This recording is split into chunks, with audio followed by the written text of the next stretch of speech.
Well, not for the first time. The Australians probably outsung. Let's hope they are not outplayed. And interestingly, you'll see the number 18 for the South Koreans, Oh Se-hun, saluting rather than holding his hand across his chest. That's because he's on military service at the moment.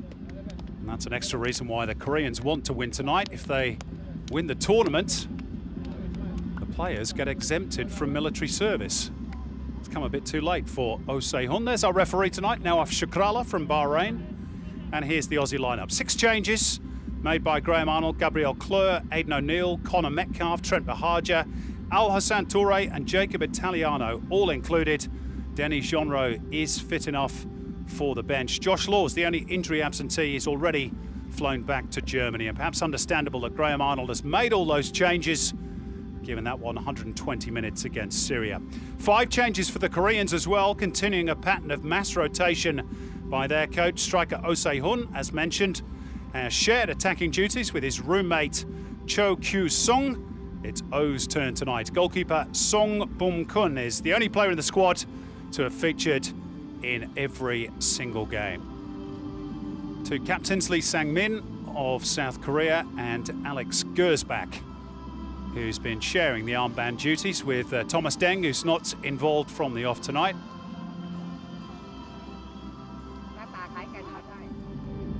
Now Shakrala took charge of the Socceroos World Cup finals game against Spain in Brazil back in 2014. Let's hope it doesn't end in the same results. We do have VAR, of course, as well at this tournament. Mohammed Abdullah Hassan from the UAE will rule on any contentious decisions. And watch out for Freiburg winger Jong Woo-yong if he comes off the bench for the South Koreans.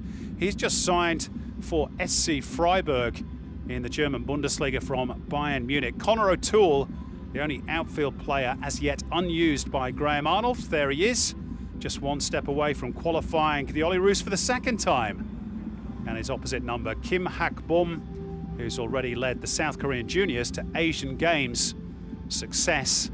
That was in 2018.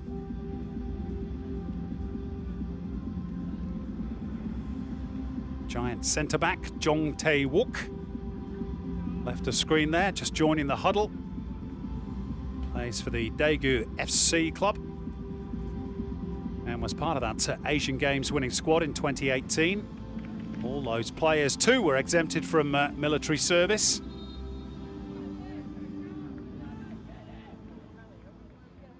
No such carrot for the Australians, of course, but big enough prize in itself. One of the great sporting events of the world, the Olympic Games. And of course for the Koreans, they definitely want to be in Japan. They don't want their nearest neighbours and bitterest rivals to be hosting the football tournament without them. Thomas Glover, who kept his first clean sheet of the tournament in the quarter-final win over Syria. And there's his opposite number, Song Bum-kun from the Jeonbuk Motors Club, 6 feet 4 inches tall. And he's been linked with the move to Nagoya Grampus of late. Not sure what Mitch Langerak would have to say about that.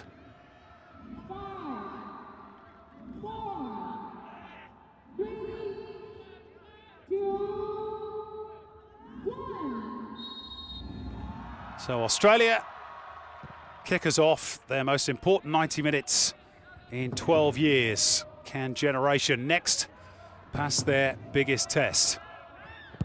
And just how much energy do they have after that sapping win in the quarterfinals? South Korea came through their tie with Jordan within the regulation 90 minutes, although again they had to rely on a late goal. Stoppage time winner from Lee Dong-yong, who's on the bench tonight. 2nd time in this tournament they've scored in injury time. So Australia have been warned. And as we know with the South Koreans, there will be very neat and tidy players. This is Kan Young-song on the right.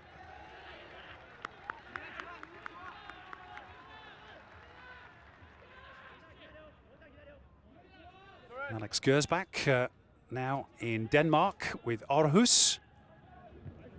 One of only 2 full internationals at senior level in this under-23 squad. Thomas Deng being the other with the solitary cap.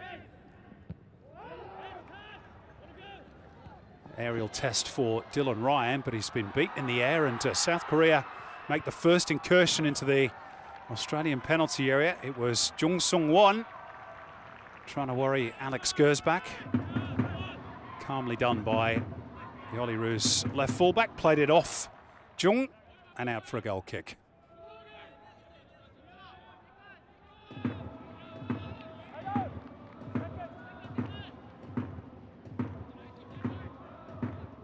Koreans have qualified for each of the last 7 Olympic Games. You might remember they won the bronze medal in London 2012. Always highly competitive, very proud football nation.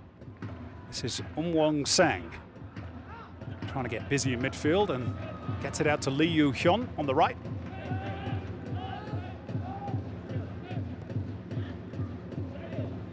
Lee Sang-min, the Korean captain. Kim Dong-hyun, and out for Kang Young-song. Now Kim Dae-won, Jung Sung-won. The aerial route finds Lee Yu-hyun, being tracked by Jacob Italiano.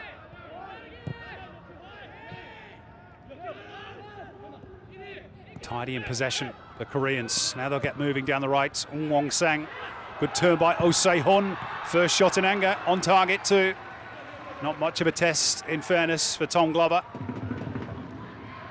But it was built up with patience. Aidan O'Neill getting turned and trying to hold his opponent back.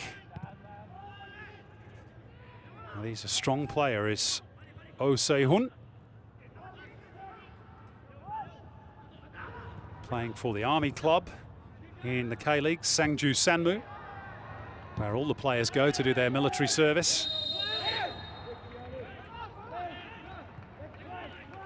Keanu Bacchus somewhat winded from that challenge in the centre of the park. Got a real hip and shoulder, didn't he, from Wong Sang.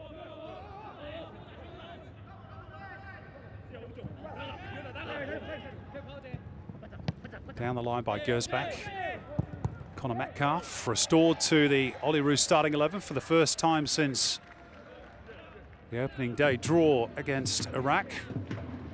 And Graham Arnold has gone with ostensibly 3 defensive midfielders. You'd imagine that Connor Metcalf would have a lot more license than the other 2, Aidan O'Neill and Keanu Bacchus. And this is Dylan Ryan, who's featured in every game so far of this AFC Under-23 Championship. Kim Dong-hyun to float it forward, a little bit too much air in fact. Straight into the gloves of Glover.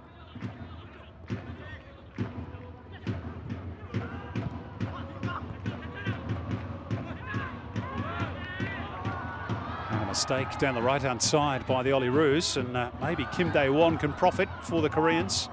Jung Sung-won turns it back through Kim Dong-hyun.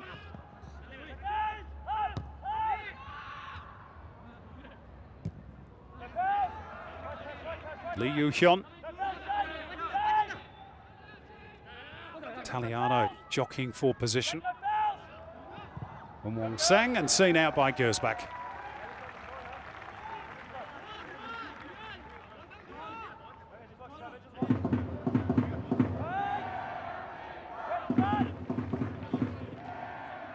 Both teams on 8-match unbeaten runs. Something must give tonight. Little drop of the shoulder was useful in the first instance from Wong Sang, but again too close to Tommy Glover, who launches it forwards immediately, looking to utilise the pace of Trent Bahaja, who's no doubt been included, at least in part, for those sort of long releases from his goalkeeper.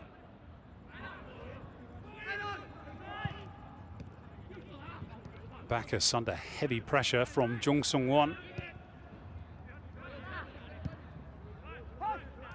With Morda Kutas now of the Western Sydney Wanderers. And of course, we'll have a change of coach when he returns back to Australia. Bahaja not that quick to be able to get on the end of that. Marcus Babbel relieved of his duties at the Wanderers this week. John Paul de Marini in temporary charge. Australia looking to apply the high press. Forcing the Koreans long, but it's worked out okay. Jung Sung-won in possession. Good sliding challenge from Gabriel Clerc.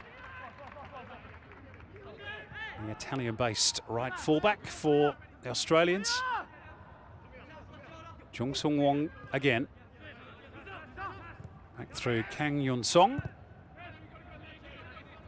And now Jong Tae-wook. Not many options for Lee Yu-hyun. Jong Tae-wook to swing it crossfield. A little bit too much on it for Kang.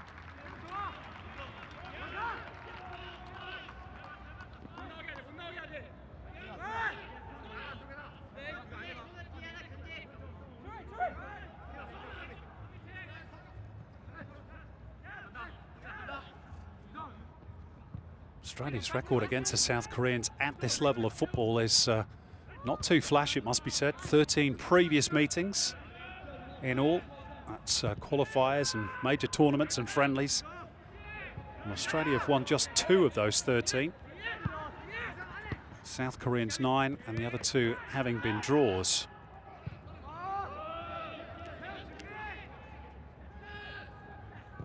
Australia's last win against the Koreans, friendly in November 2018 in China, when Steven Ugarkovic scored the only goal of the game.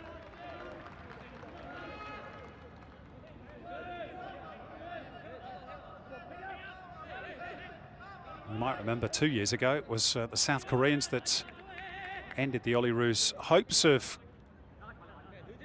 progressing further in the tournament, compounding an earlier loss in the group stage to Vietnam and knocking the Olyroos out before the knockout phase. This 2020 tournament has certainly been their best showing. Through to the last 4 for the first time. Foul by Aidan O'Neill from Brisbane Roar.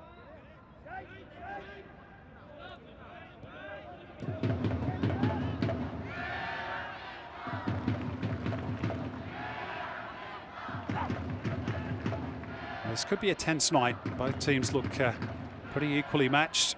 Maybe the South Koreans have the edge in technical ability.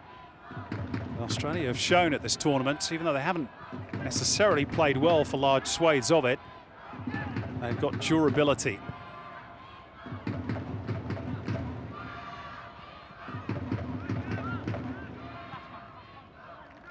Throw in from Metcalf. Gets it back off Bahaja. O'Neill. Metcalf wants Bahaja to show, and he does. Clearing header from Jong Tae-wook. Keanu Bacchus goes back, venturing forward down the left, called for it and got it.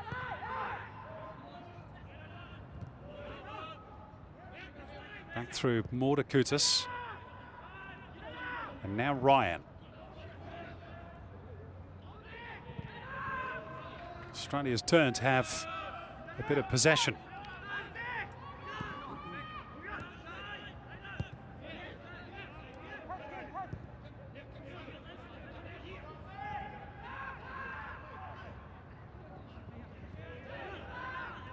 Fair to say that given the Olyroos only ranked officially by the AFC at number 11 in the region, have already overachieved at this tournament. And obviously we'd like them to go that one step further. Koreans believe the final touch there came off Metcalf. I have to say, I agreed with them, but let's see. Yeah, I think it just clipped the heel, didn't it, of the Melbourne City midfielder. Not spotted by the officials. That one goes South Korea's way.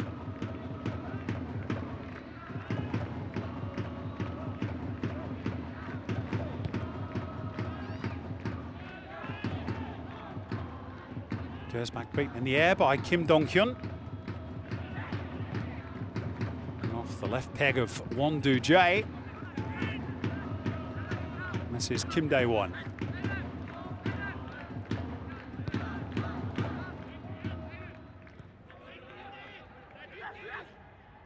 Kim Dong-hyun.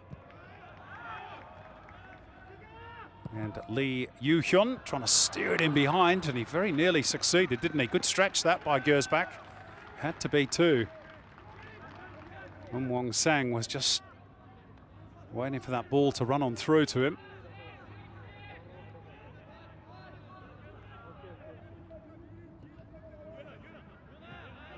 Lee Yu-hyun.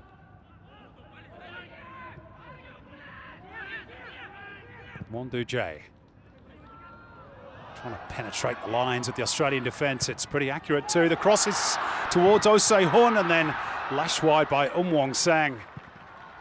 And probably the best moment of the match so far. That beautifully threaded ball out to the left and slung in by Kim Dae-won.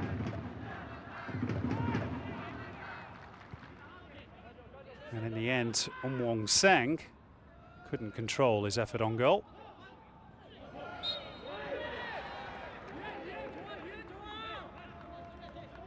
Foul on Jacob Italiano, meantime, by Lee Yu-hyun.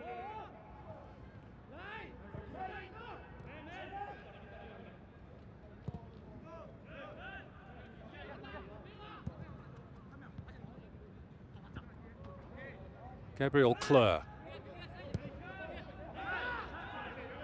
Metcalf. Useful looking ball. Gersbach looking to hit the byline. And then impeded his opponents, Wong Sang.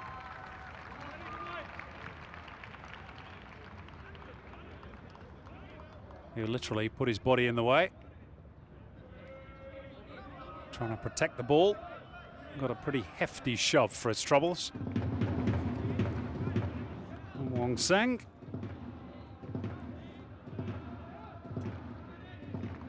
He was nicknamed Salah in South Korea for his speed on that right or left flank. He can play either side. They do love a nickname in Asia, don't they?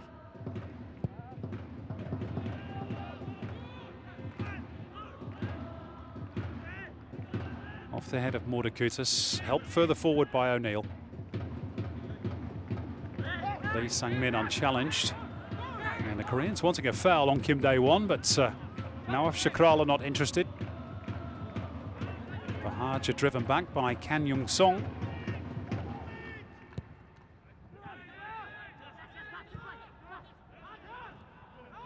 Nothing too much from Australia in terms of attack as yet.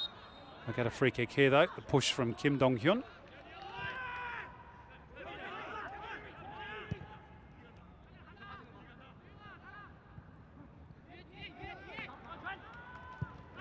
Gabriel Kleur's lost out. And now might be out of position, and Korea looking to profit from that. Came off Gersbach. But will benefit the lanky Oh Se-hun. Now it's Wong Sang. Still Wong Sang. Back to the top of the box. Oh. And I think Kim Dae-won is suggesting there that there was a bit of a bobble. In fact, it was Jung Sung-won with the final effort. Let's see if he's right. Yeah, perhaps. Always easy to blame the pitch, though, isn't it?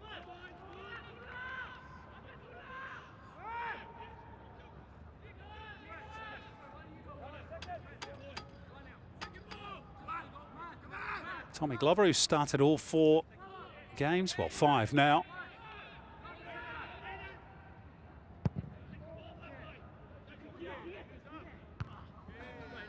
Just got a brief glimpse there of Kim Hak-bum. He's a tough taskmaster. He was supposed to give his players the day off after they defeated Jordan to seal their place in the last 4, and then changed his mind in the morning, called them all back for training.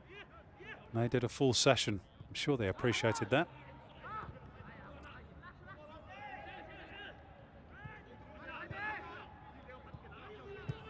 Koreans pressing, trying to force the mistake from the Olyroos. This is Ryan. And eventually they do force the turnover, albeit through a throw-in. Australia just weren't good enough there to retain possession. That has been their problem at times in this tournament.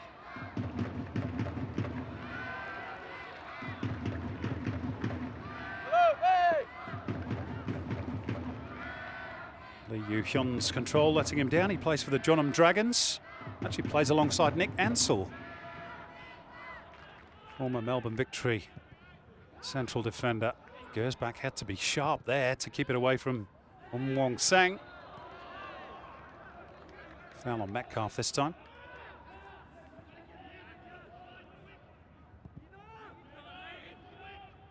Lee Yu-hyun just a little too eager.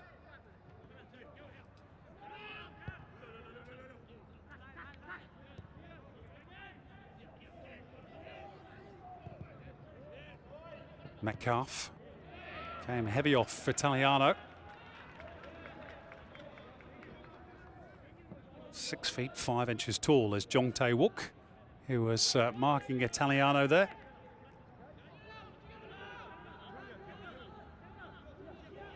The son of a skier, that's his father, and a hockey player, his mother. That's Jong Tae-wook, the Korean number 5.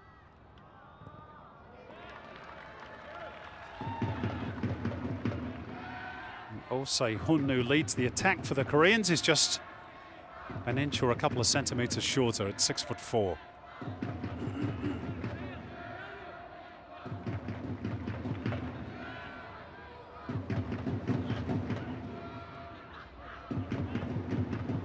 Here he is, switching the ball out quite neatly towards Kim Dae-won, who slips it through for the fullback Kang, who again tests Thomas Glover, but not seriously.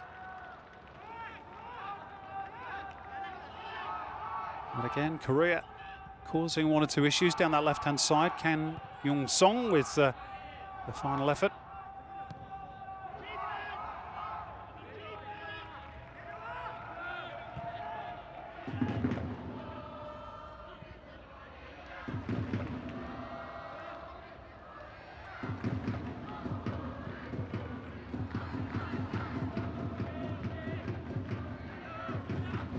Tas Mordakutas.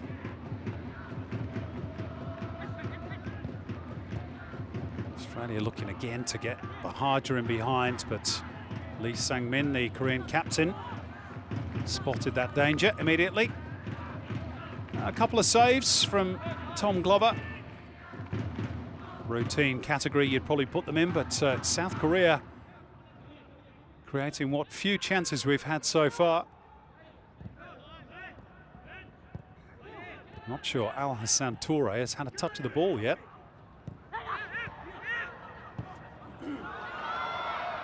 There's a bit of room here. Gabriel Kleur caught out of position. He's done well to retrieve it, but still alive. And it came awkwardly off Bacchus, but South Korea didn't have enough numbers to profit from that potential mistake. Al Hassan Toure there just dropping into his own half of the pitch, perhaps eager for a touch of the ball. South Koreans more comfortable in possession, there's no doubt about that. This is Lee Sang-min.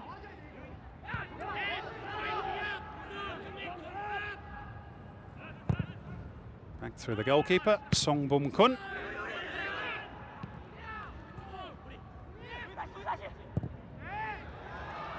Kim Dong-hyun. It's a tempting ball for Wong Sang, but can't just barge your opponent out like that. He's saying shoulder to shoulder. Linesman and no doubt Alex Gersbach both disagreed. Yeah, a little bit too much force used there from the winger.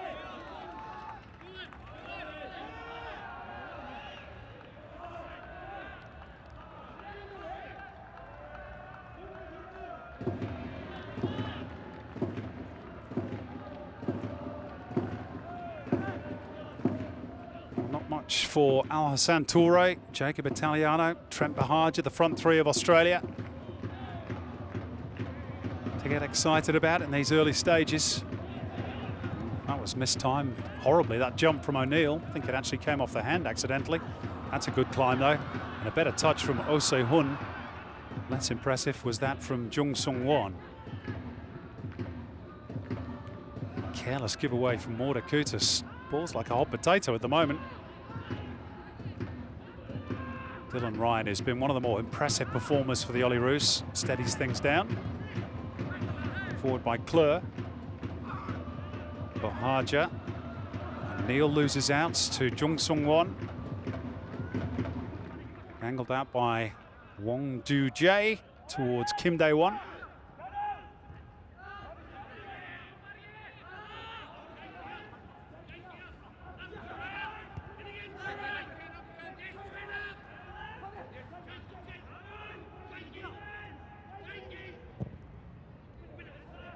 Should be an easy win for Metcalf with his size. Italiano losing out in the first instance, and then Metcalf picked on someone his own size, Jong Tae-wook, and Australia come away with the ball. No foul, the Koreans unhappy about that. Italiano slips it forward for Gersbach, who'll hang it up towards Al Hassan Toure. Might drop here for O'Neill. Is he fouled on the edge of the box? Advantage play, chance here, Bahaja. Oh, that could have gone anywhere. Australia out of nothing, almost pinched the opening goal.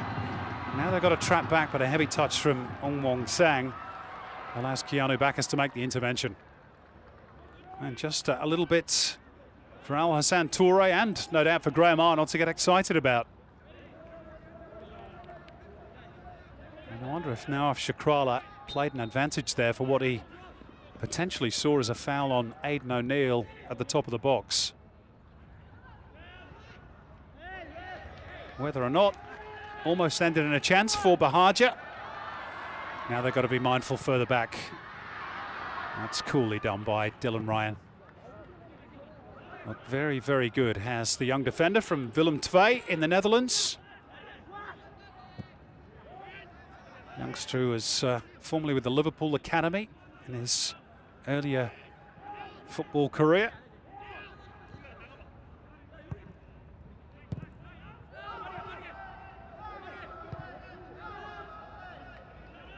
Jong Tae-wook and Lee Yu-hyun in possession now. That penetrating pass causes a problem. It's Wong Sang.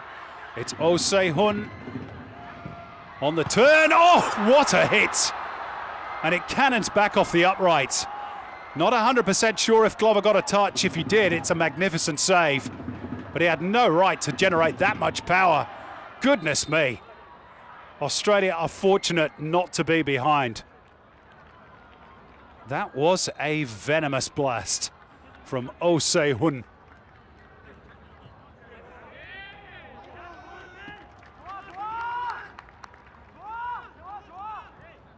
And the Olyroos breathing a sigh of relief. Yep.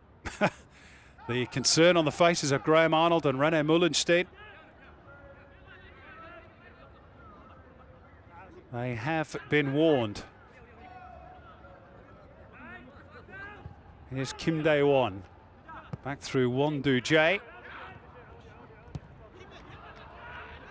Australia sort out the problem for now. Keanu Bacchus bounced up and onto the arm of Won Do Jae.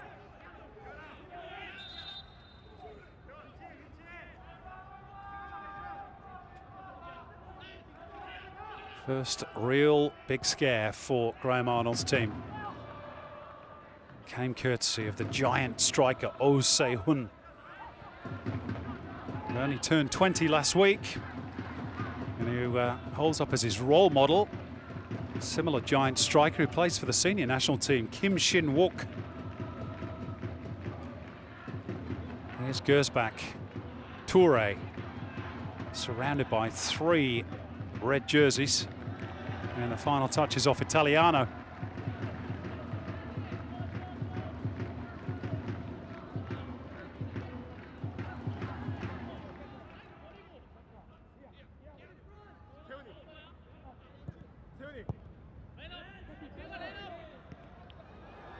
Oh Se-hun. Not just his physical strength, he's got a really good touch too. Here's the Korean number 18.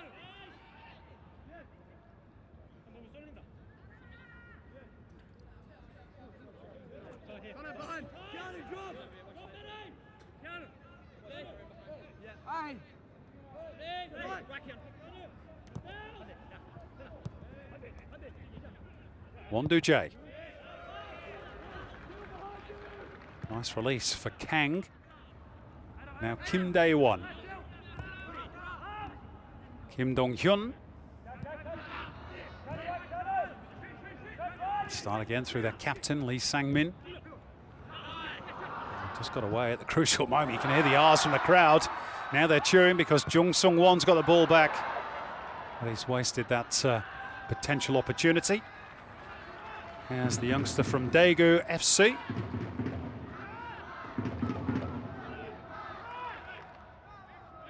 He's come the closest so far, Oh Se-hun.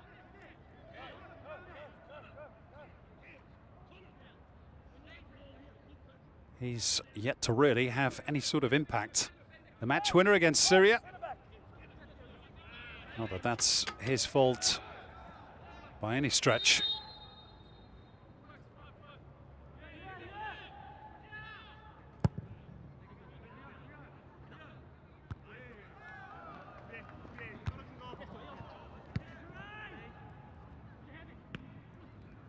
Metcalf beaten in the duel by Won Do-jae. Off the head of O'Neill. Kim Dae-won for the Koreans. Now they'll get things moving. Just going to get away though from Kim Dae-won. Those attacks down that right-hand side of the Australian defence have caused most of the problems. Gabriel Clerc on occasion has been caught out of position.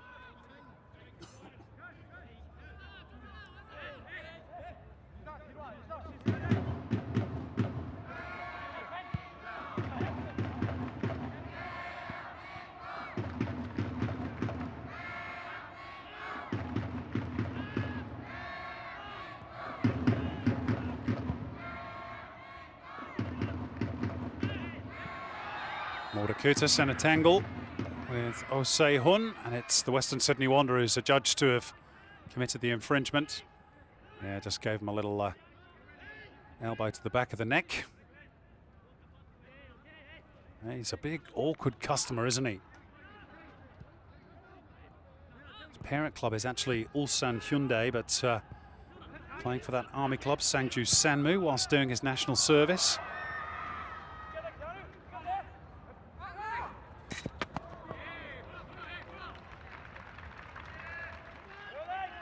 Keanu Bacchus unable to retrieve.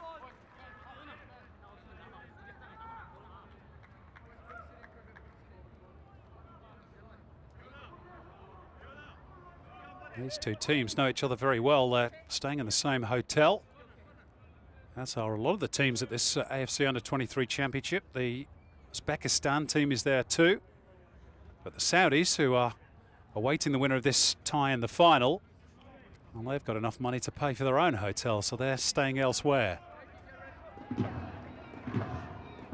Now, Oh Se-hun will need watching, as will Jong Tae-wook. They're the two tallest Koreans via the aerial route, which is seemingly what Kim Dae-won is going to deliver here once the referee is ready. Mordakutis and Metcalf appear to have got the marking duties, along with Dylan Ryan.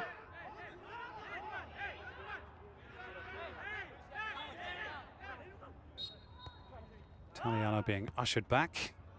They work it short instead. Kim Dae-won going along the floor.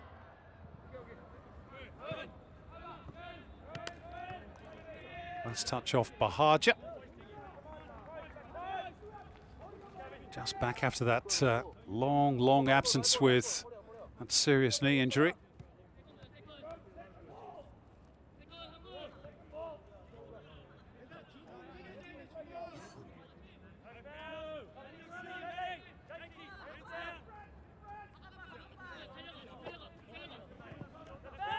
Little drop of the shoulder from Jung. Bacchus heads him off, but it'll break here for Won-sang, and that could have gone anywhere off Dylan Ryan. It's a really awkward height for the central defender.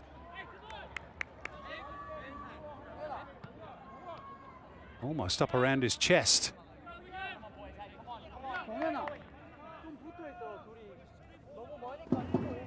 Another corner for the Koreans.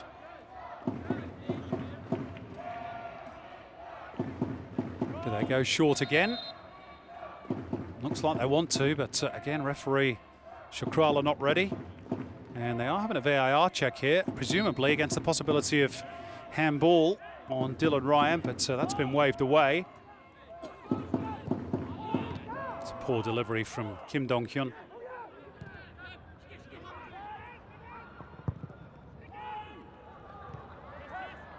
Off the head of Morda Kutas. Drop here for Kim Dae-won.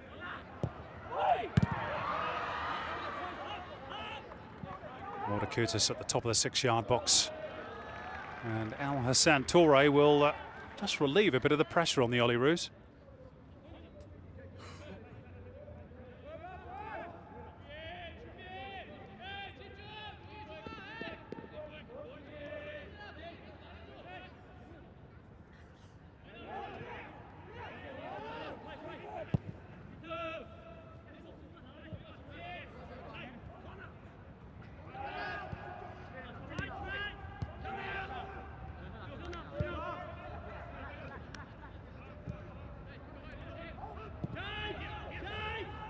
Australia content to build patiently. Gersbach driven back though by Lee Yu-hyun and Morda Kutas. Kleur. O'Neill stationed behind him. Bahaji could see what he's trying to do there. Turn it around the corner for Gabriel Kleur. And again, this is potentially the problem with Kleur getting caught upfield. Morda Kutas helps him out this time.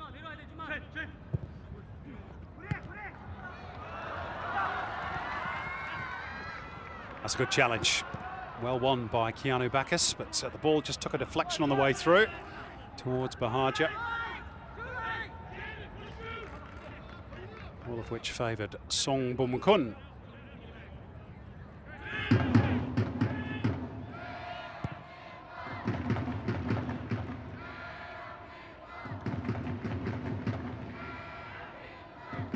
Intervention by Gersbach. This is Won-do Jae. Kim Dae-won again. They'll double up down the left. Kang in advance. And a fair challenge by Gabriel Kleur. And a goal kick is the verdict. Kang wants a penalty. Gabriel Kleur didn't seem unduly concerned. He did get a piece of the ball. Just about. Came off the right calf, but he was confident enough.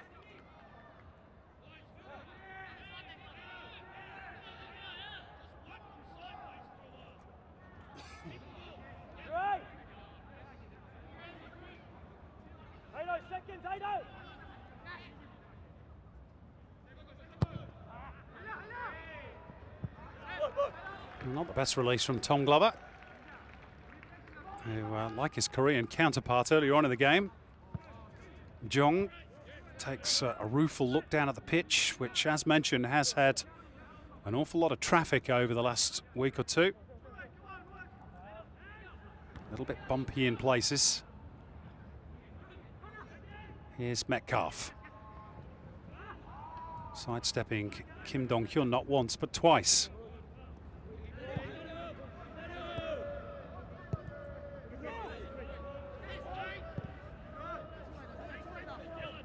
Problem for Australia is they have really lacked penetration.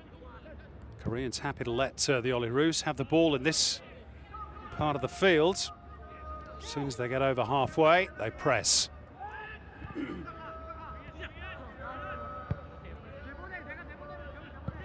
And even getting up to halfway is proving problematic at the moment. Here's Metcalf. Just nothing on. Glover to put his foot through it. Loose ball, one in the air by Won-do Jae. Kim Dae-won.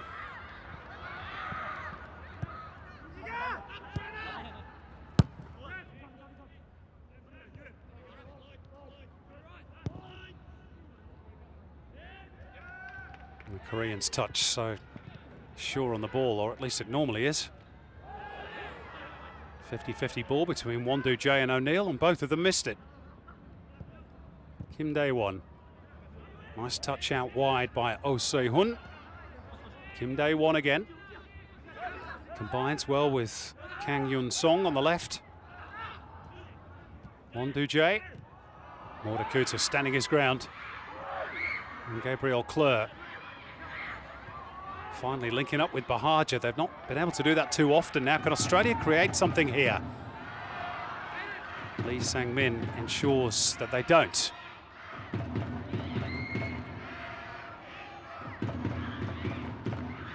the Koreans have got a bit of a problem over one of their players. Whack on the wrist, I think, in that challenge with Mordakutas for Oh Se-hun. And he's come the closest to breaking the deadlock out of the two teams. An effort that struck the post with real power on 24 minutes.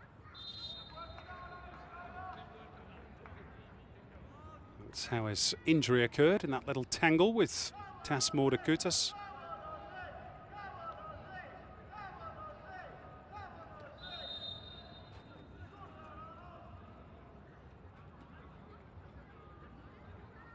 He'll just take a breather. The big striker who's scored a couple of goals at this tournament already against Uzbekistan, and that was very nearly a third. As I said, he's been sharing the central striking roles with his good friend and roommate at the hotel, Cho Kyu-song. Kim Hak-bum has rotated them game by game. It's Oh's turn tonight. This is Kim Dae-won. Goes back, having a reach for it. Oh Se-hun to lay it off. Cross low in towards Wong-sang. Problems looming potentially for the Olyroos, but Aidan O'Neill helps it out of play on that far touchline. Their 59-year-old coach, Kim Hak-bum.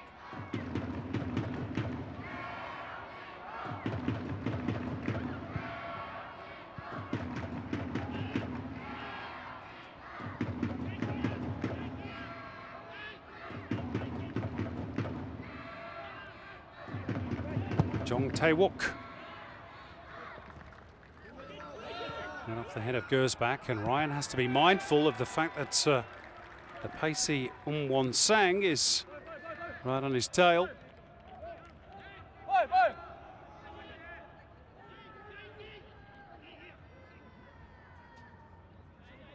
I don't know whether he's as good as Mo Salah, Won-sang, but he's certainly got speed.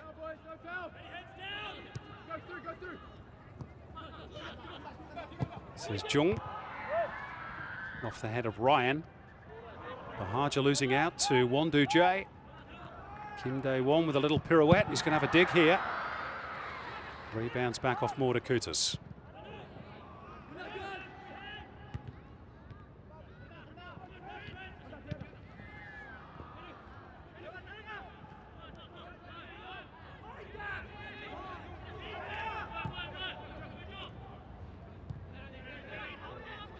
Fair to say that even though the Olyroos have been second best in terms of possession and probably, well, not probably, definitely scoring chances created, but they have defended by and large pretty well.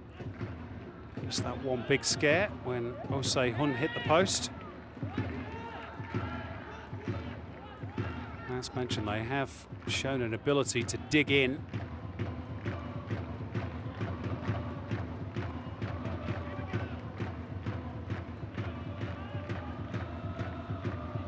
May need all that resolve against what appears to be probably a team that's a little bit superior technically.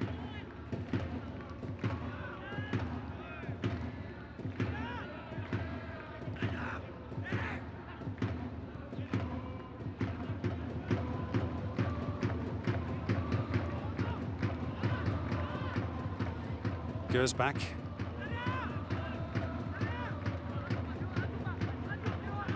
Sure, Graham Arnold would love to see Gersbach and Kleur in more advanced positions.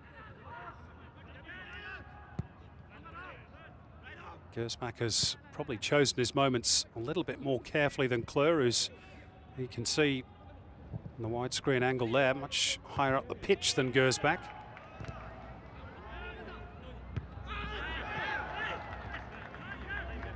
Strong win in the air from Kang.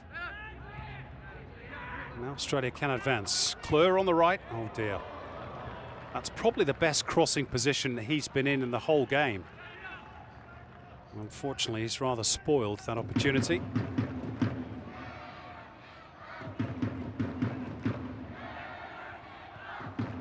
The Koreans with the advantage in the stands. Trying to make a bit of noise. The ground largely empty. The final of this tournament, of course, will be played at the rather more cavernous Rajamangala in Bangkok. That's against Saudi Arabia on Sunday. Australia hoping to be there. Maybe they can construct something here. Kleur, O'Neill, Metcalf, and Gersbach. Metcalf again, thought about the cross. And they're building nicely here, Australia. They have an end product. Gersbach looking to find the angle for the cross, and he did. And Al Hassan Toure was just looking to help it into that far top corner. Well defended in the end by Lee Sang-min, but more encouragement for Graham Arnold. They were patient there and built quite nicely.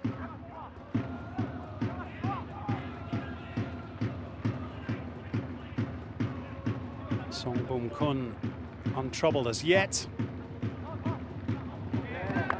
Australia will have a corner. Well, at least they should have done, surely. The thumbs up suggests that perhaps they do have that set-piece opportunity. Had to be, didn't it, really? Of Lee Yu-hyun.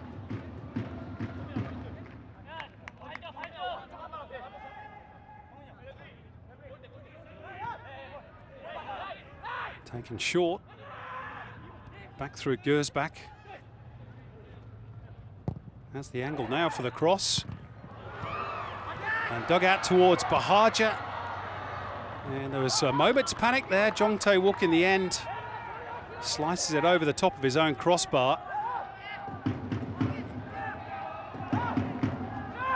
It was dug out well by Dylan Ryan at the second attempt. Whilst he was on the floor, just wouldn't quite sit for Trent Bahaja, and Jong Tae-wook got rid. Again, Australia worked the corner short, but Gersbach not with the best release towards him. Lee Sang-min with a clearing header on the volley, just wide from Dylan Ryan. Australia's best chance of the game. And it was their central defender who had to take it first time on the full.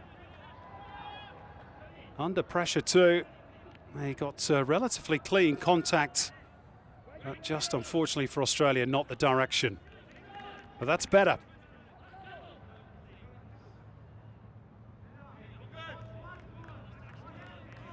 And the Olyroos finishing the half in more positive fashion.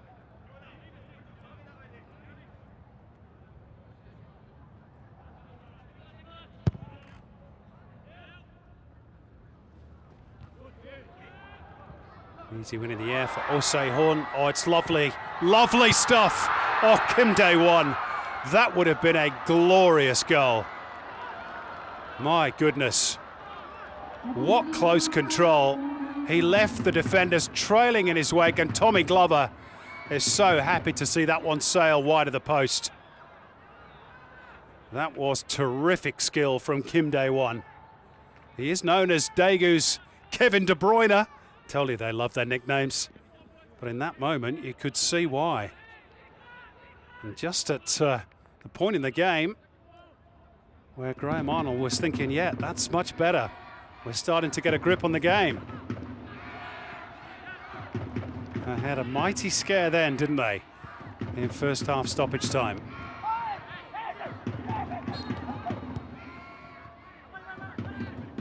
Gabriel Kleur penalised. Might not even be time for this free kick to be taken. Glance at the watch from Nawaf Shukrala. Yep, thought that might be the case. So half-time in Rangsit. Australia have found chances hard to create. Dylan Ryan with the best one of them. But straight after that, South Koreans went up the other end. Kim Dae-won with a glorious piece of close control, flashing his shot just wide of Tom Glover's left-hand upright. Before that, Oh Se-hun had come closest of all. He struck the post, but at the break we're no nearer to knowing who will play Saudi Arabia in Sunday's final of the AFC Under-23 Championships. Australia still hoping to secure one of those 3 golden tickets to the Tokyo Olympics. Half-time in Rangsit. It is goalless, and we'll be back in 15 minutes with the second half. See you then.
Thanks, mate.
Sure.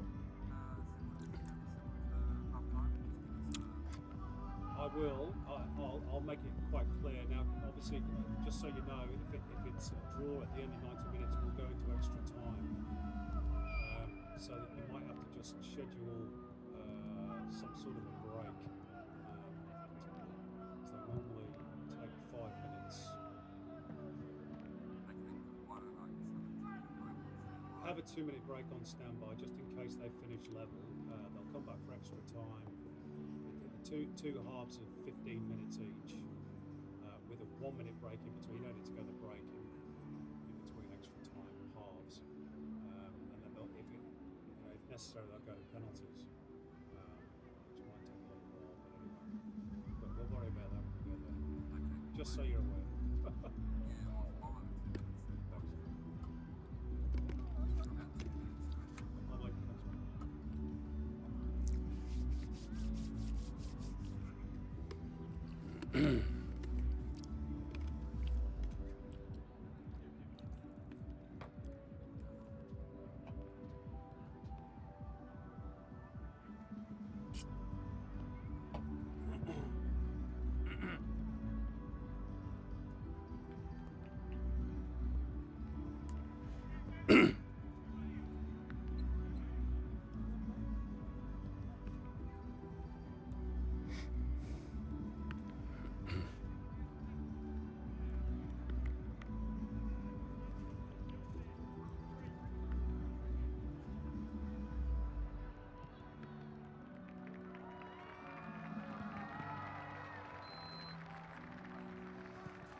Fans settling back into their seats in Rangsit as we get ready for the second half. Goalless at the break in this semi-final of the AFC Under-23 Championships between Australia and South Korea. And the Koreans have made a change at half-time. Lee Dong-jun has replaced the rather tricky Won Sang on the right-hand side. And Australia, for their part, have made a change as well. Like-for-like replacement. Denny Jonro of Melbourne City replacing his club teammate, Connor Metcalfe. So 45 minutes to claim a place in the final against Saudi Arabia. And more importantly, a place at the Tokyo Olympics come July. They have a habit of playing off for big prizes, these two nations, don't they? 5 years ago this month that Australia and South Korea met in the final of the Asian Cup, men's senior football. Australia prevailed in extra time that day. We might need extra time or even penalties again today. They've been pretty tightly locked in that first 45. South Korea probably on top in terms of chances created. Australia throwing a couple of punches themselves towards the edge of that first half, with Dylan Ryan in particular flashing one just wide. So it's the South Koreans who get us back underway, kicking from right to left in this second half. Reminder that even for the losers tonight, there is a second chance at a spot in Tokyo, the third and fourth place playoff, which is on Saturday against the defending champions of this tournament, Uzbekistan. And the winners of that particular game will also go forward to Tokyo. 3 teams to go through, 1 to miss out from the semis. Let's hope it's not Australia. Let's hope that change at halftime. Maybe gives Australia a little bit more control in midfield. Denny Jonro certainly did that in earlier games. Shot fired in from Kim Dae-won, not for the first time tonight, at the outset of the second half. And Tom Glover having to get quickly across his line. The Korean De Bruyne. And it bounced awkwardly in front of Tom Glover. Decent save in the end. South Korea trying to force the issue perhaps at the outset of this second half. And it is going to be Kim Dae-won who'll deliver the corner, or at least tap it short for Kim Dong-hyun. Here he is again, Kim Dae-won, steered away by Keanu Bacchus. And Australia have the chance potentially to break. Trent Bahadur is quick. Al Hassan Toure can try and find him. It's not a good release by the Adelaide United striker. That opportunity was really on there for Australia. Needed better quality from Al Hassan Toure. Jong Tae-wook goes down and cries out in pain, but play continues. The Koreans could be in here. The angle is very, very narrow for the substitute, Lee Dong-jun. And he can't convert. Well, lots of action at both ends at the start of the second half. Is a great touch from Oh Se-hun to release Lee Dong-jun freshly into the action. Tom Glover had all the angles covered.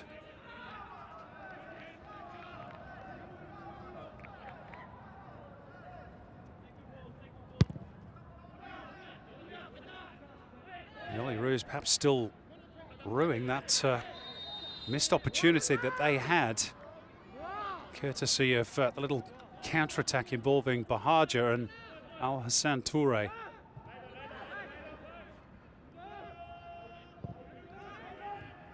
Well, free kick's gone Australia's way. It's not for that challenge, it's for the one that came just prior to that.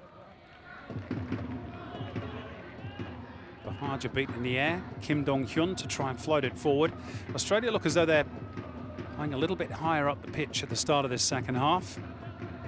Maybe under instruction from Graham Arnold. Trying to be a little more proactive than they were first 45. Aidan O'Neill, who earned his place after a very impressive cameo against Bahrain in the final group game, and then did well against Syria. Jonro, O'Neill into the box, and he kicked More of Lee Sang-min than the ball, unfortunately, for Australia.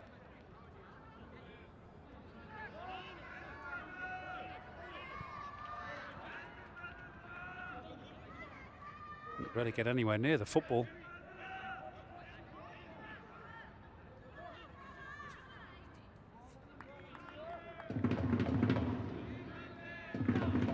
It was his through ball, of course, Aidan O'Neill's, that gave Al Hassan Toure the opportunity to score the winning goal in the quarter-final against Syria.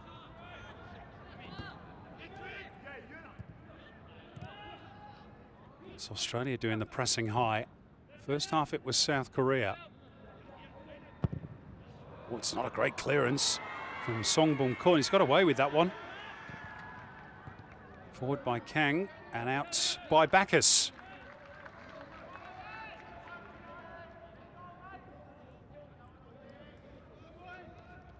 Things starting to hot up in Rangsit.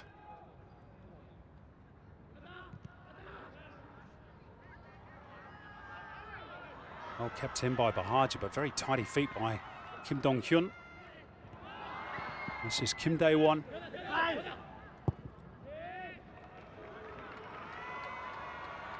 Sending Lee Yu-hyun scampering away to that far touchline. As he tried to recover his balance, he lost possession of the ball. Oh, Se-hun, such a threat in the air. It'll drop here for Kim Dae-won. Problems for Australia. And again, he flashes wide of that right-hand upright. That's twice now. No reaction from Kim Hak-bum, the coach. But he does love to shoot from outside the penalty area, Kim Dae-won. We saw that in first half stoppage time, and twice already at the outset of the second half. He's had chances on the edge of the box. Not been able to take one yet.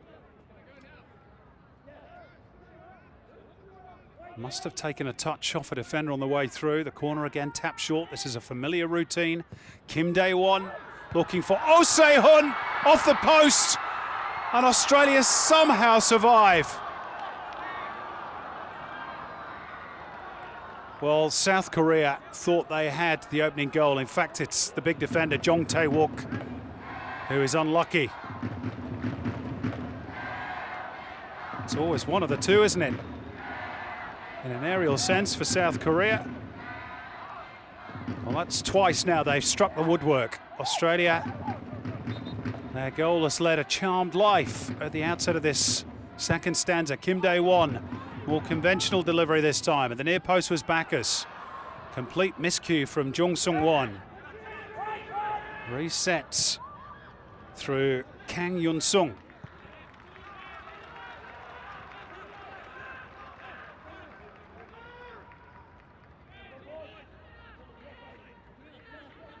Graham Arnold urging greater focus. But he would have expected this. Such a good side, technically, the South Koreans. And they have the ability, of course, to mix things up with the height of Jong Tae-wook and Oh Se-hun as well.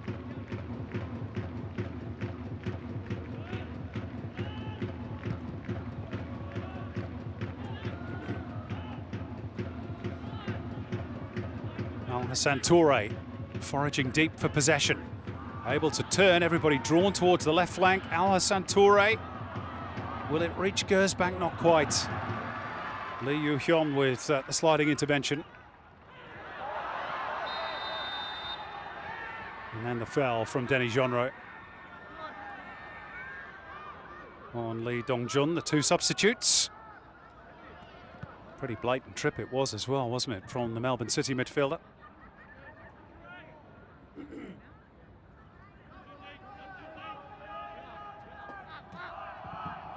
Some concern that Denny Jonro's tournament might be over when he rolled an ankle in training ahead of the Bahrain game. Went for scans on that ankle and they've been nursing him through really ever since, but deemed good to go today. Here's that chance earlier on.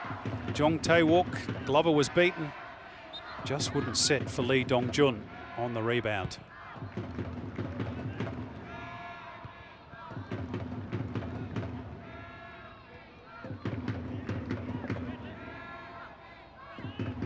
And they have been the most consistent side of this tournament, won all 4 of their games. Here's Kim Dae-won again, leading the Australian defence a merry dance. Gabriel Kleur to clear. Last touch off Toure.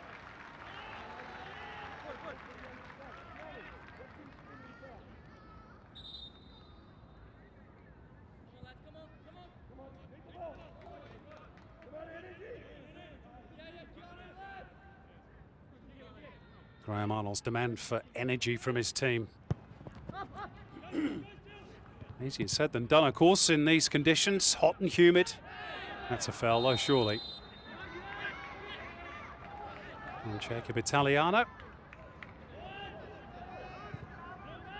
Lee Yu-hyun arriving late. Bahaj has not really been able to get into the game. And that one sort of scruffy half chance in the first half where it wouldn't quite sit for him. Another glimpse of an opening when Al-Hassan Toure really should have played him in at the start of the second. Here's Kleur. Bacchus.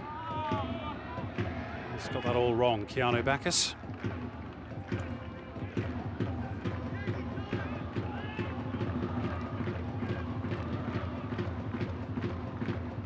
What does Graham Arnold do to try and arrest this forward momentum of the South Koreans? And this man in particular, Kim Dae-won, look at that for a ball. This is Jung Sung-won. Kim Dae-won again. Worked out by Won Du-jae towards the right. And the shot off the post again. This time they score on the follow-up. Kim Dae-won, third time of asking. South Korea lead. And in all fairness, you can't say that they haven't deserved that. On balance at the outset of the second half, Tom Glover is finally beaten. And Kim Dae-won, who's been one of the game's most outstanding players, has his reward. The initial shot from Lee Yu-hyun came back off the post. But Kim Dae-won was expertly positioned to finish it off. And Australia have cracked.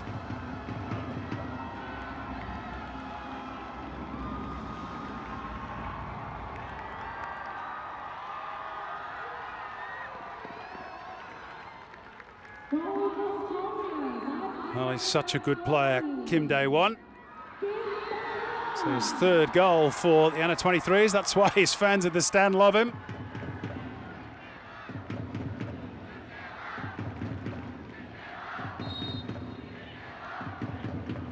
It's his name they are chanting around this sparsely populated Thammasat Stadium in Rangsit.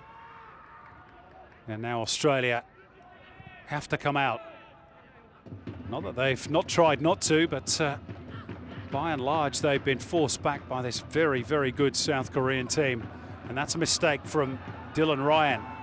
More pressure. Lee Dong-jun on the right. Oh Se-hun waiting at the near post, but it'll be a corner for the Koreans.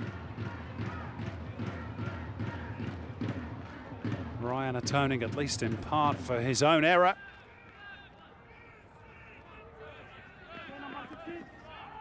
But these are crucial moments for Graham Arnold's team. They have to try and stay in the game here. They've got to keep an eye on Jong Tae-wook, the number 5, and Oh Se-hun, the number 18. Lee Sang-min, the captain, is up there as well.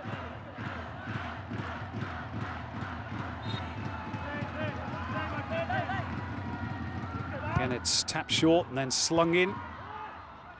Mordakutis underneath it. This is Kang Yun-song. Seen off at the pass by Denny Jonro. Can Australia spring a counter themselves? Up by Gersbach. Bahaja. It's tough to make it stick, and he might have been a touch late there on Kim Dong-hyun.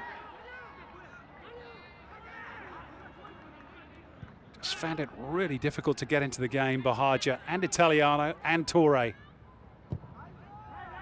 Each of Australia's front three have really fed on scraps. Here's that man again, Kim Dae-won.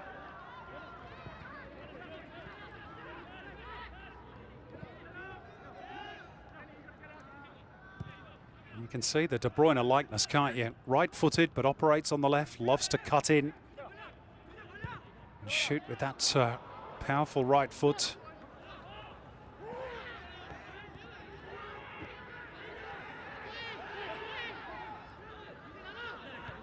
Can Australia create something in response? Aidan O'Neill. Bacchus, not the best ball for Kleur. And from an attacking position, Australia can end up all the way back with their goalkeeper, Tom Glover. Which will be really frustrating, no doubt, for Graham Arnold.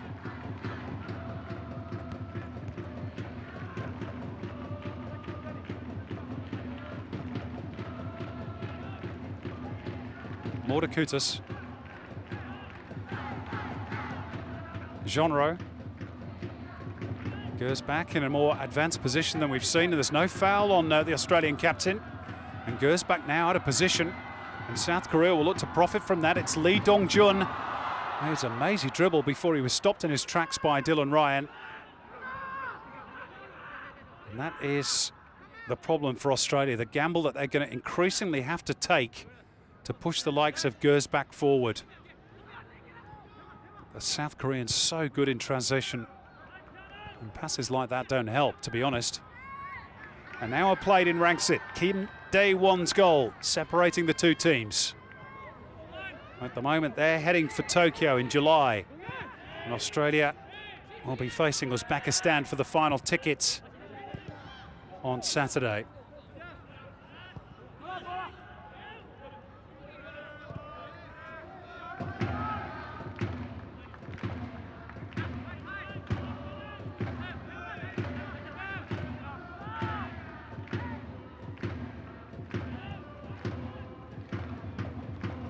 Kim Dae-won. Kang Yun-sung. Kim Dong-hyun. Kim Dae-won skips away from Kleur. Oh, not once, but twice. Well, he's just mesmerising, isn't he, when he gets going?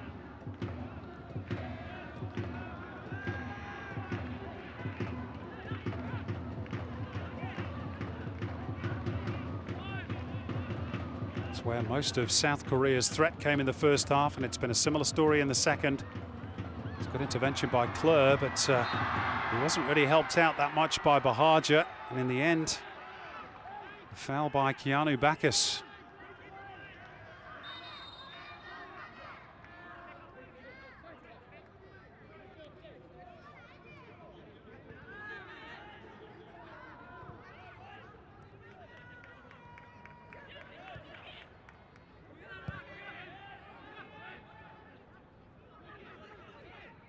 Kim Dong-hyun.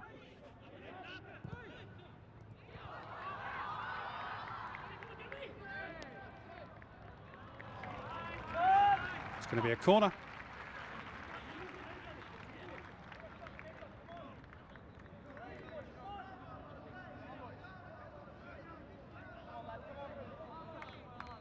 Final touch off Tas Mordakutis.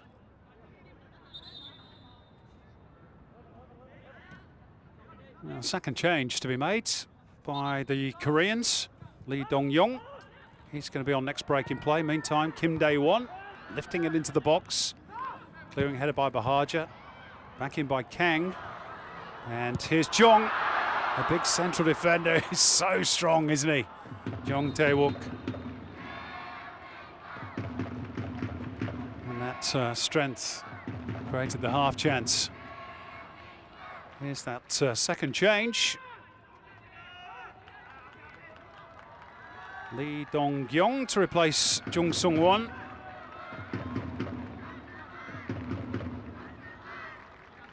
So the end of the section for the attacking midfielder from Daegu, and here comes Lee Dong-yong, who's a similar sort of a player, 22 years of age, from Ulsan Hyundai, and already a twice-capped full South Korean international. He was the one, you might remember, who scored that stoppage time winner against Jordan in the quarterfinals.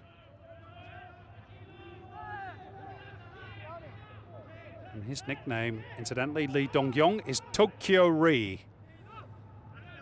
So perhaps they feel that's an omen And he's going to help send them to Tokyo.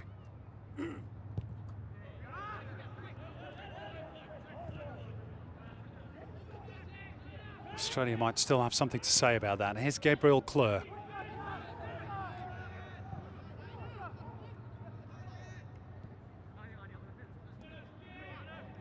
Goes back. Again, you see the South Koreans don't have too much interest in pressing too high up the pitch. They're quite content to stay compact. They have the lead. Are Australia good enough to play through these lines? Or do they just go direct? Try and spring the likes of Bahaja in behind.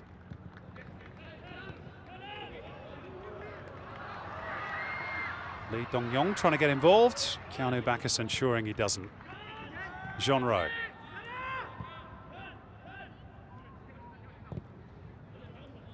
Forward by Bacchus, easily won in the air by Lee Sang-min.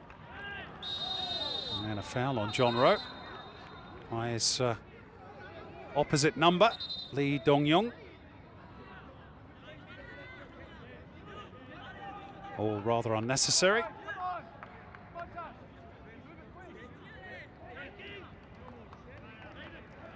Double change for the Olyroos. You'll see Reno Piscopo's probably been the standout player for the Olyroos at this tournament, in place of the rather ineffective Jacob Italiano. And Ben Falami getting just his second appearance at this tournament. Young striker from Ipswich Town.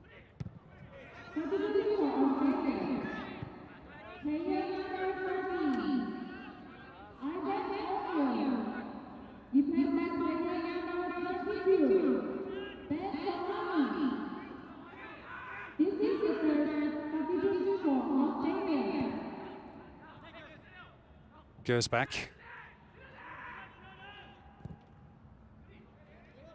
Bacchus looking to float it out towards Bahaja. Mistake there by Kim Dae-won, which allows Gabriel Kleur to steal in. Here's Jean Rowe. Useful looking cross up in the air by Lee Sang-min. Alassane Touré waiting for it to drop. And Reno Piscopo's shot charged down by Lee Dong-jun. And Piscopo's remain prone on the turf. Only just introduced to the game.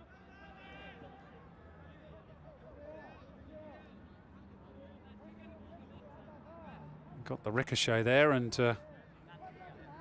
rather knocked the stuffing out of the Wellington Phoenix winger. It's a friendly pat on the head from the giant Jong Tae-wook,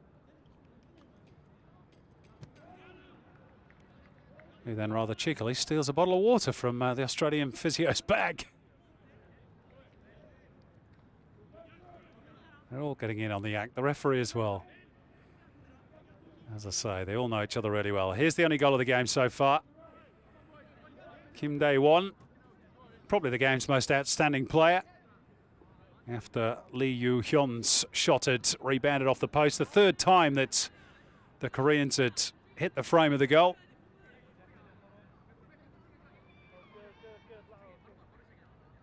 Graham Arnold has a big conundrum to solve.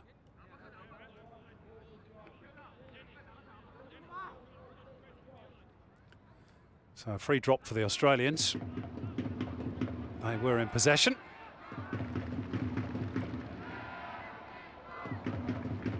And on we go, past the midway point of the second half. Reminder, it's not the end of Australia's Olympic dreams, even if they do lose tonight. They would then face Uzbekistan in the third, fourth place playoff on Saturday. The winner of that game would qualify for the Tokyo Games. They'd love to get the job done here tonight.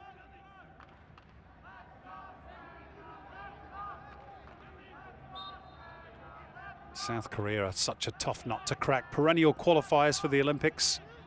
They've been at each of the last 7 games.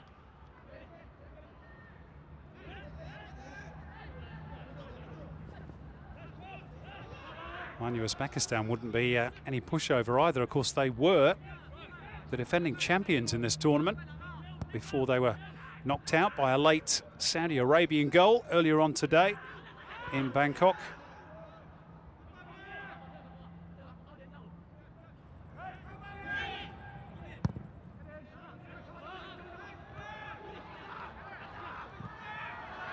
Kim Dae-won, beautifully released. Clears back in position, outside of the boots from Kim Dae-won, which always favoured Tom Glover. But he's very inventive, isn't he? Not afraid to try something new, something a little bit different.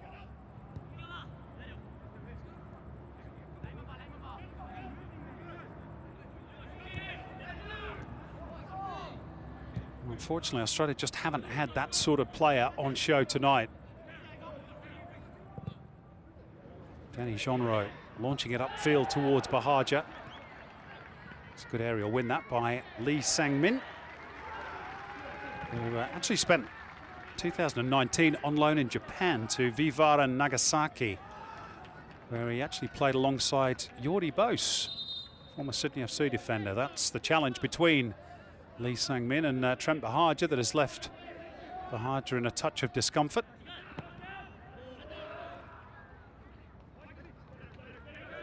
Jeanreau, first of the loose ball. Into the final 20 minutes in Rangsit. Clipped forward by Morta Kutas. Again, it's more by hope than design. Kleur. Bahaja. Spoons up in the air. Nicely controlled by Gersbach. Can he get to the byline? Lee Yu-hyun holding him at bay. Piscopo, Bacchus. Gap wasn't quite there for Piscopo, but it might break here for Falami.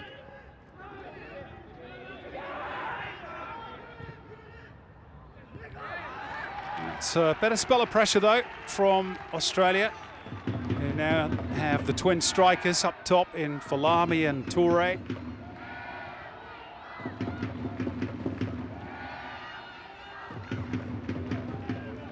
Kleur back through Jeanreau.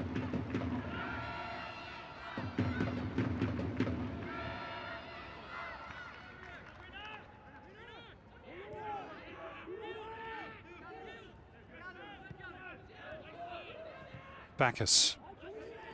Jeanreau.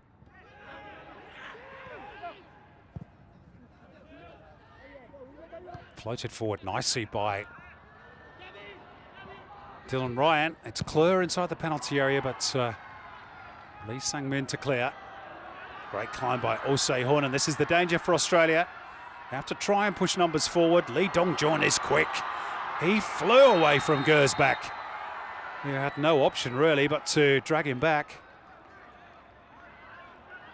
And does now have Chakrala show a card for that challenge.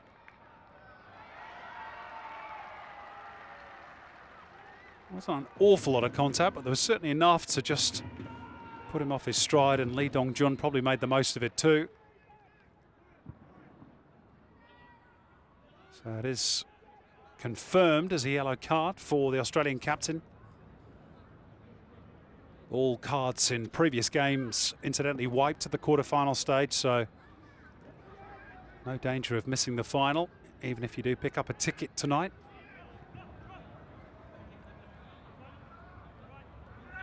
At the moment, Australia got a bit to do to get there. And another set-piece situation to defend here. And those are the two danger men.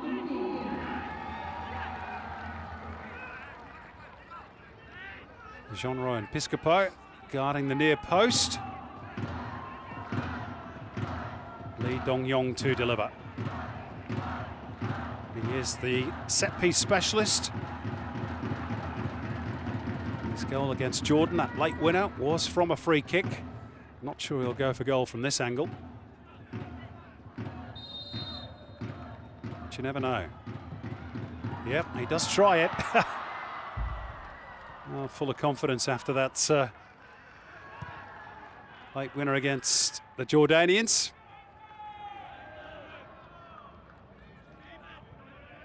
He was their top scorer in qualifying with 6 goals, Lee Dong-gong.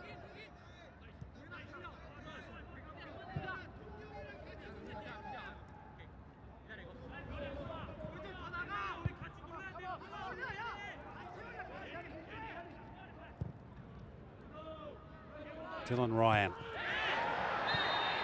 Gabriel Kleur taking out the man in the shape of Kan Young-song.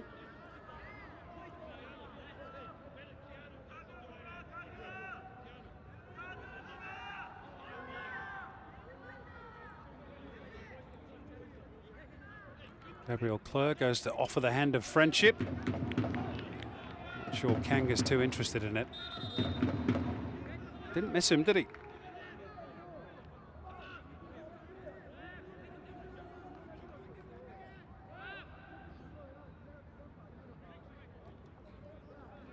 Kim Hakbum, who delivered Asian Games success 2 years ago, might be on the brink of delivering an Olympic Games spot as well. Gabriel Kleur has been warned.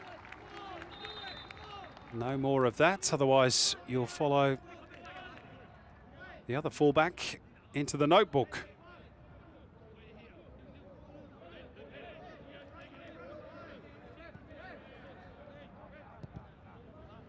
Well, Graham Arnold has made all his changes off the bench.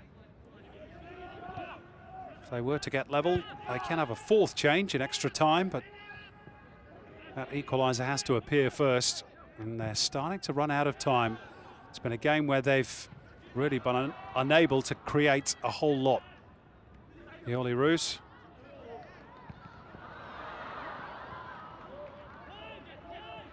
But still time. Mordakutis. It's all a bit tight in there for Piscopo. Now could drop here for Lee Dong-gyong with the left peg. That should do it for South Korea. In off the post, Lee Dong-gyong makes it 2. And South Korea, barring a late fight back by the Olyroos, are heading to the Tokyo Olympics.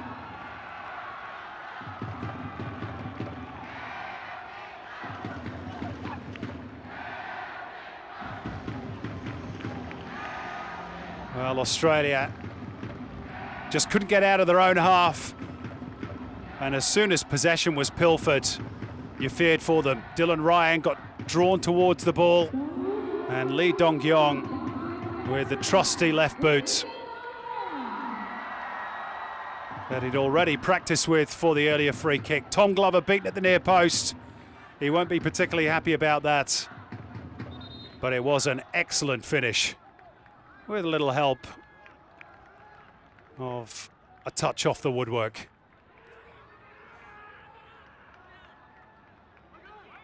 Well, the look on Al Hassan Touré's face probably says everything you need to know. Australia really have been second best tonight.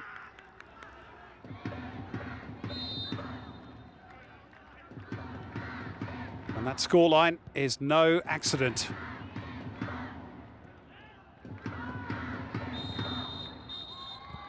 There's going to be a card here, though, for the goal scorer, who's immediately blotted his copybook with that late challenge.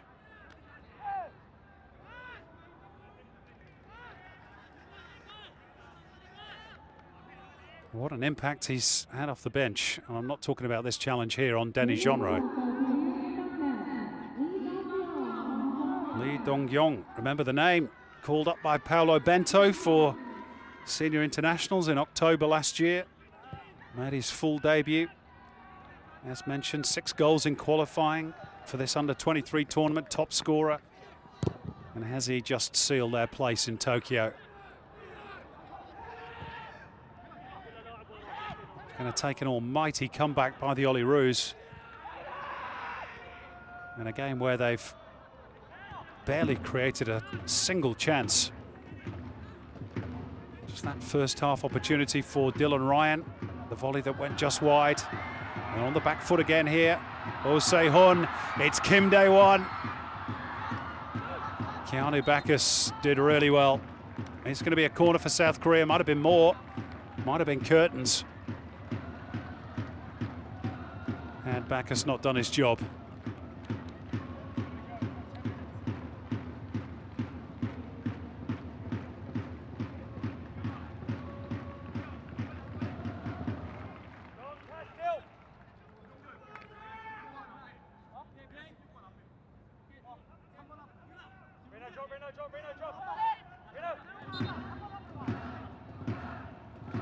Seen a bit of variation from Kim Dae-won's corner. This is more of the conventional delivery. Kim Dong-hyun on the volley and off the head of Gersbach and away for another corner from the other side.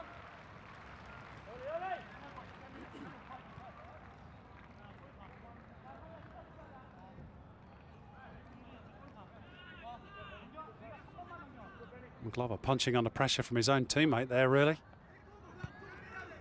Gersbach taking no chances. Lee Dong-yong to take the corner.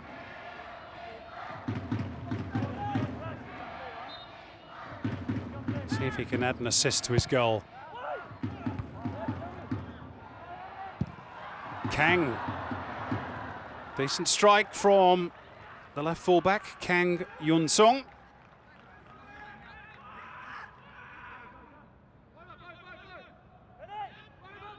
Just struggling to keep it down. Fullback from Jeju United.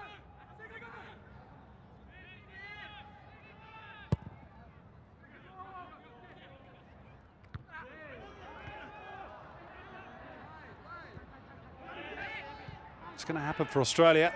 Needs to start happening pretty soon. There's a man down injured. Australia don't care about that. Ben Falami's going to have a dig from a long way out. Somebody has to, let's be honest.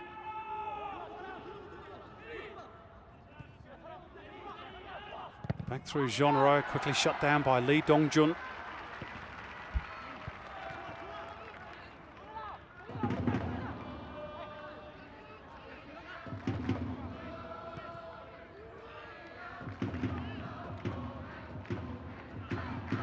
Corner count is another indication, really, of the domination of the Koreans tonight. Have been the outstanding team in the tournament, and they've proved it this evening. Here's Piscopo.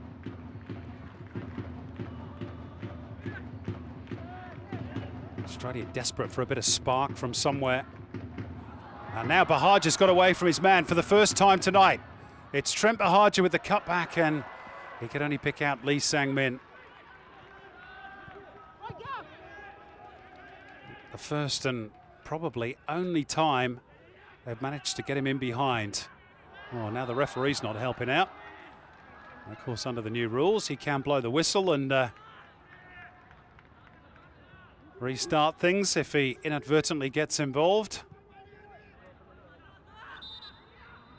And Graham Arnold's face wears the look of a man who knows that really his team just haven't been able to find the answers this evening.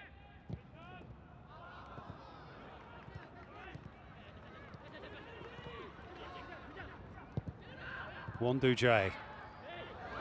Well protected by Oh Se-hun. Here's Kim Dae-won.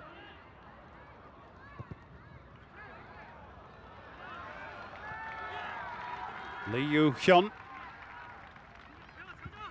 Lee Dong-yong.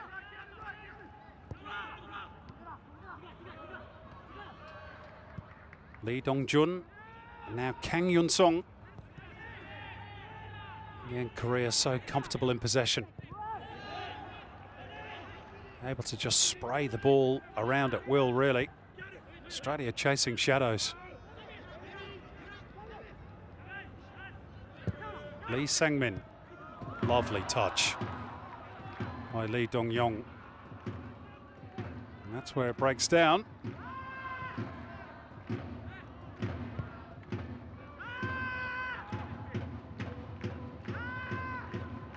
Gersbach and Ryan sort things out defensively for Australia.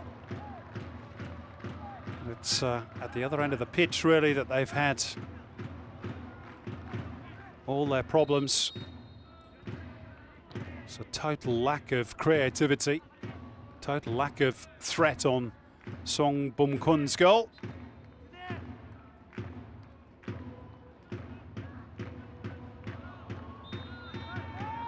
They will need to be much better against Uzbekistan. That's the way it turns out on Saturday, back in Bangkok, if they're to claim that third and final spot for the Tokyo Games in July.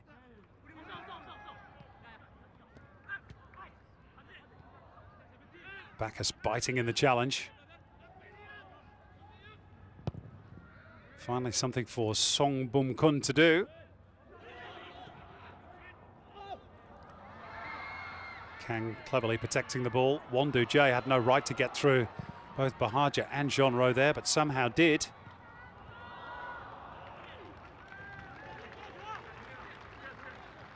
Tough going for the Olyroos.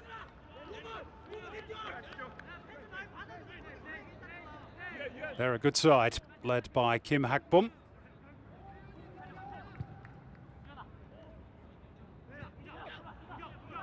Lee Dong-gyong, Oh Se-hun playing it between themselves at the moment before Ryan made an intervention.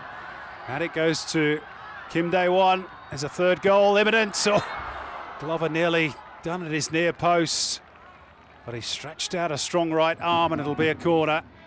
And the step overs, and he went through the legs in the end, didn't he, of Gabriel Clerc?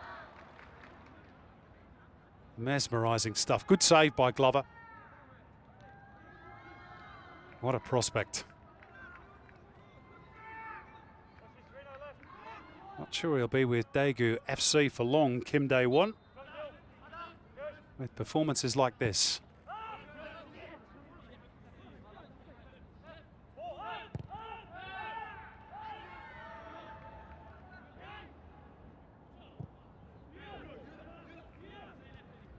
Lee Yu-hyun. Shut down by Ben Falami. He only got his first taste of these championships as a 99th minute substitute against Syria for Reno Piscopo in that quarter-final win.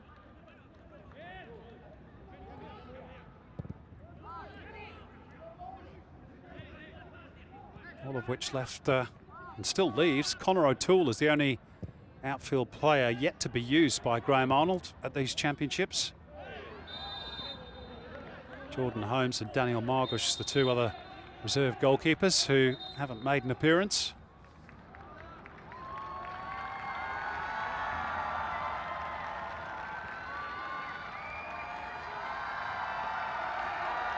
South Korea making their third and final change. And finally, Australia have seen the back of Kim Dae-won. Oh, what a performance. Kim Tae-hyun is his replacement. Currently on loan at Seoul Eland in the K-League Challenge division from his parent club Ulsan.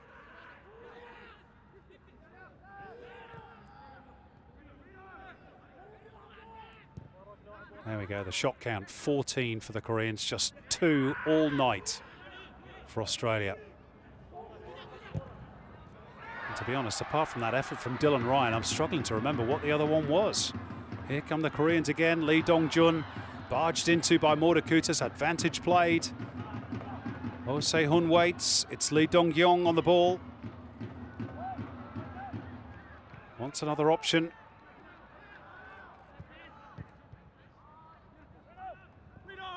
Piscopo will steal it, but only momentarily.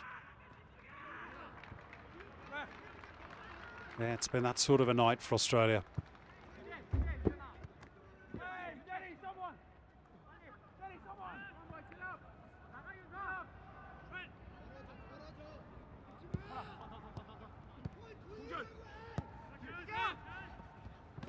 Oh, look at that. From the fullback, if you don't mind, Lee Yu-hyun. Turned Reno Piscopo inside out. And Piscopo's looking for a bit of revenge, I think. Yeah, he's left his foot in there, Piscopo, which is all rather unnecessary, but it's all about the frustration that Australia are feeling. They just have not been able to lay a glove on South Korea.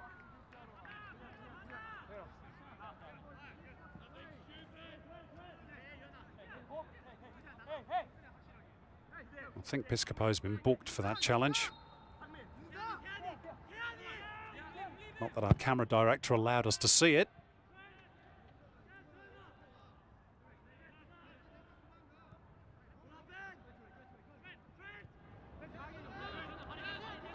Here's Kim Tae-hyun freshly arrived off the bench. He's a left-sided central defender, so maybe the Koreans have just shifted to a back three for these closing minutes.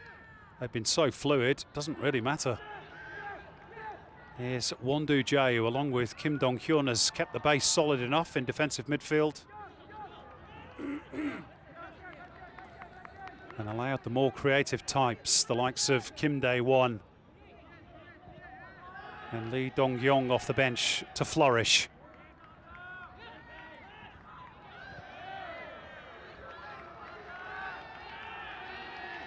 Well, they've been almost embarrassingly good, South Korea.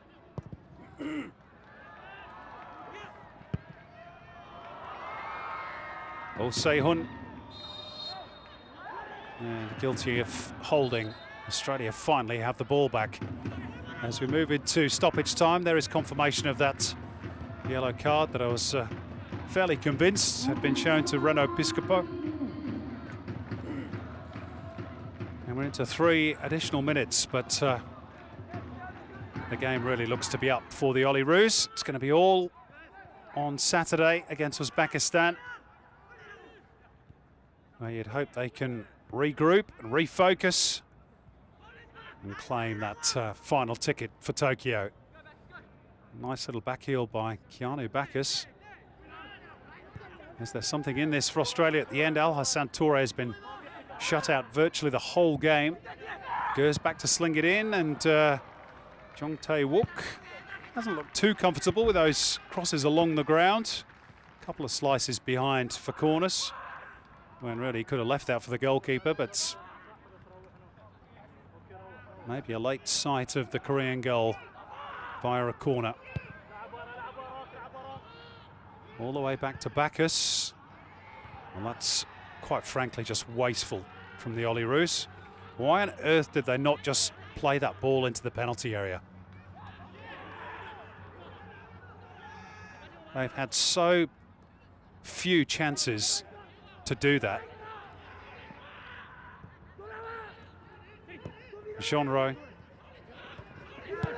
Back through Toure, that's better. Kleur. Gabriel Kleur. And Lee Sang-min in the end. Or rather, Jong Tae-wook, I should say. A little bit of late pressure for the Olyroos. All too little, all too late.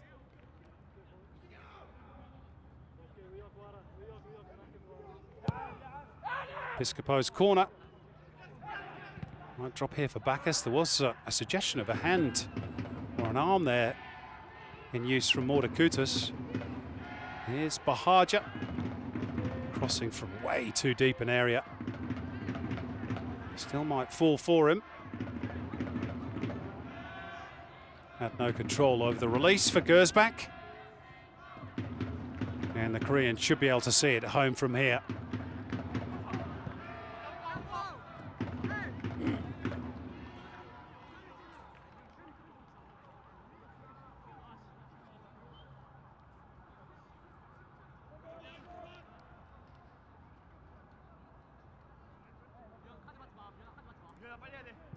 Disappointing night for Australia. I had such high expectations, but in the end, you have to admit that really they've just been outplayed by a team that is just much, much better.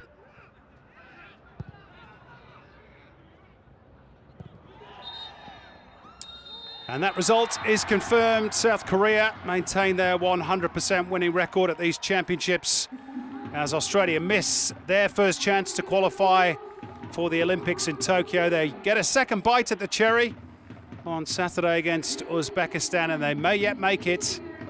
But for now, the celebrations are all with the Koreans, who are into their second AFC Under-23 Championship final. And more importantly, they are off to Tokyo. And they were good value tonight as well. Lee Dong-yong came off the bench and scored the game-clinching second goal. Before that, one of the stars of the match, Kim Dae-won, got the first. In truth, they might have had a few more. Graham Arnold's team tried their hardest, no lack of effort, but no real quality. Only Dylan Ryan, to my mind, had a shot that went anywhere near troubling Song Bum-kun in the Korean goal. So that is it in Rangsit. Here are the goals that see South Korea through. Kim Dae-won, just 10 minutes into the second half. And then with just a quarter of an hour to go, Lee Dong-yong, the substitute, with the help of a touch off the post. And that's it. South Korea through. We'll see you on Saturday for the third, fourth place playoff. That's how it finished in Rangsit. I hope you enjoyed our coverage. Bye for now.